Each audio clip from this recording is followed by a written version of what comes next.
Hello, I'm Greg Solomon. Well, folks, this is an update on my 68 Chevelle. As you can see, there's been a little change in plans. I was originally going to restore it without taking it completely apart, but I decided that this car, in order to give it what it deserved, that this car needed to be taken apart and done properly. And so that's what I did. I rented an engine remover, commonly known as a cherry picker, removed the engine and transmission together, and then I began cleaning. Took the entire suspension apart. Let's walk over here a little closer to it. Tore all the old suspension off of it. Raised the body up. I loosened the body mount bushings, body mount bolts, and I raised the body up. Now, I didn't put this on a rotisserie, but I did raise the body up off of the frame. And then I cleaned and scrubbed, wire brushed the frame from the front all the way to the back. Also, a little tip for any of you who might be thinking about removing a body from a frame. These body mount bolts that hold it down, sometimes the cage nuts that the body mounts go up into, sometimes they will break as you try to loosen the body mount bolts because they'll be rusted. Now, there's no rust on this car, folks. No rust whatsoever. This car is from New Mexico. It's rock solid. But I thought I would err on the side of caution. And what I did, I thought this was a very wise maneuver. I measured where the body mount bushings were from the bottom, and then I measured on top where the cage nuts would be, and I drilled a small hole right where the cage nuts would be, right over where the cage nuts would be, and I took some PB blaster and a spray nozzle, and I sprayed down on those cage nuts through that little hole. And I soaked them in PB blaster. I did that about 3 times during the course of a week. And then I got underneath the car and I loosened the bolts. They all came out, and they probably would have come out anyway because, as I said, there's no rust on this car, folks. So the bolts would have probably come out, but I thought I would just err on the side of caution anyway. But that's just a tip for any of you folks who might have a car from the Northeast or something like that you're restoring, and those body mount bolts might be rusted. That's a good way to get them out, hopefully without breaking a cage nut off. Anyway, so what I did, after I completely stripped the frame, wire brushed it, sanded it from front to back, the whole underside of the car, everything.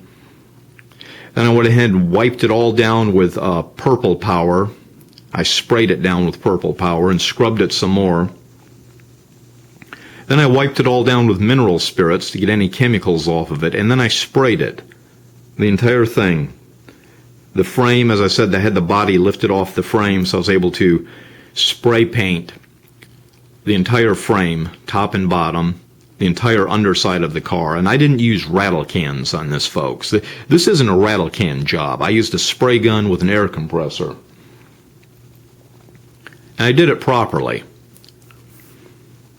Then I put new body mount bushings. I don't know if you can see them. There's one right there in that corner. But anyways, there's new body mount bushings on. Put the body back on the car with the new body mount bushings, torqued it down to proper specifications, and then began rebuilding it. And that's what I'm in the process of doing now.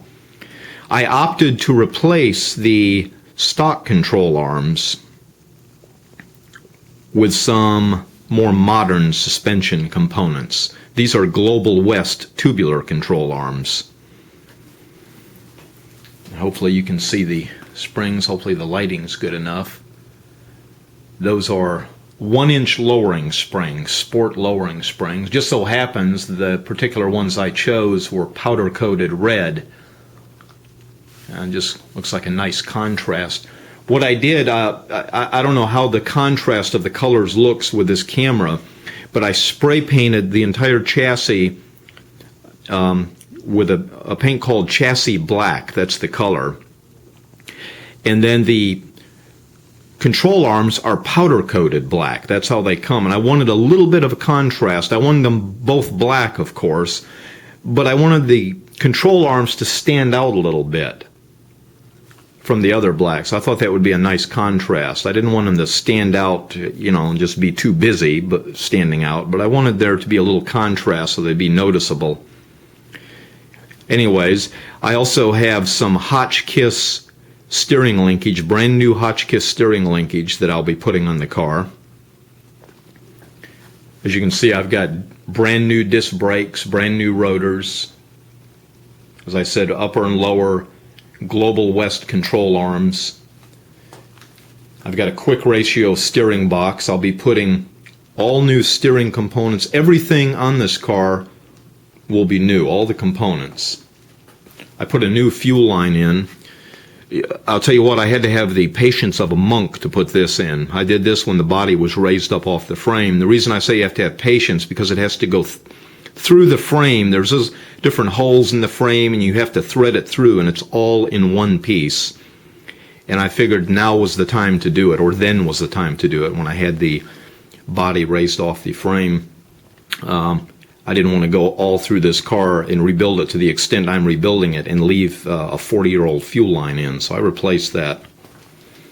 As you can see, brand new suspension components.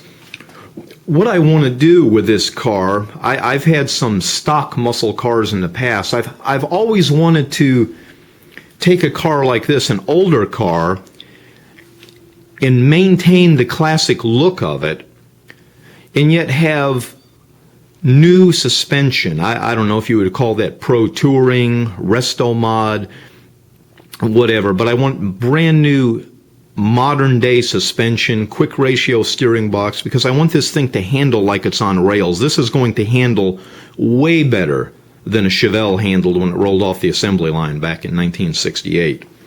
I'm also going to put disc brakes on the back, stainless steel brake line. This is a stainless braided line that's coming right off the caliper. And then what I've done here, I don't know how good you can see this. We'll go to the back of the car. Hopefully you can see that rear end back there. That rear end has been completely rebuilt. There's nothing original on that rear end other than the housing, and that was painted, sanded and painted. That rear end is a 12-bolt posi-traction rear end. Have a 3.55 ratio in that. I thought that would be a good compromise. 355 ratio, brand new gears, ring and pinion, brand new Timken bearings, Eaton posi-traction, new Yukon performance axles, and heavy-duty rear-end cover with a drain hole in it. So there's nothing on that rear end other than the housing that's original. Everything else in it is new. It'll be just like a brand new rear end. So as you can see, folks, I'm really, going above and beyond the call of duty in rebuilding this car, much more so than I had initially anticipated, because I believe this car deserves it. I believe it deserves this kind of attention, deserves this kind of a rebuild. And as I said, I've always wanted to rebuild a car with the Pro Touring or Resto Mod type suspension components. Not sure how you would characterize that or phrase it, but I think you get the idea.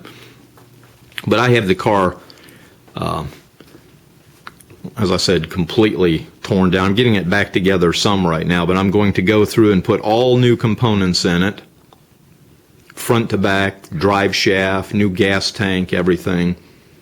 The rest of my garage area here is a mess, and basically it's a mess because it's filled with car parts.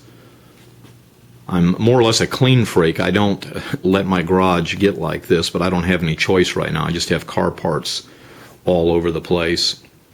These wheel wells that I just showed you over here, these will be sandblasted and painted. I'll be putting a new radiator in it, new tilt steering column. As I said, this thing will handle like it's on rails when it's done. I'm going to get a heavy-duty transmission and put in it.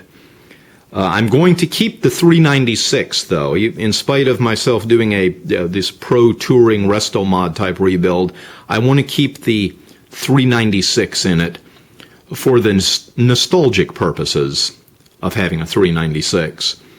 Because the 396 was only around for a few years back in the 60s, and then it was gone. So I'll have this 396 purring like a kitten when I put it back in. As I said, a heavy-duty transmission, new transmission. You saw the rear end all rebuilt. This thing will run great. It'll be dependable. I wouldn't think twice about going cross-country in this car when I'm done with it. It's going to be completely dependable, just like a new car. And I will keep you folks updated as I move along, and keep you updated and let you see my progress as I'm progressing with it. You'll join with me and watch me progress with it. Okay, until next time, this is Greg Solomon saying take care.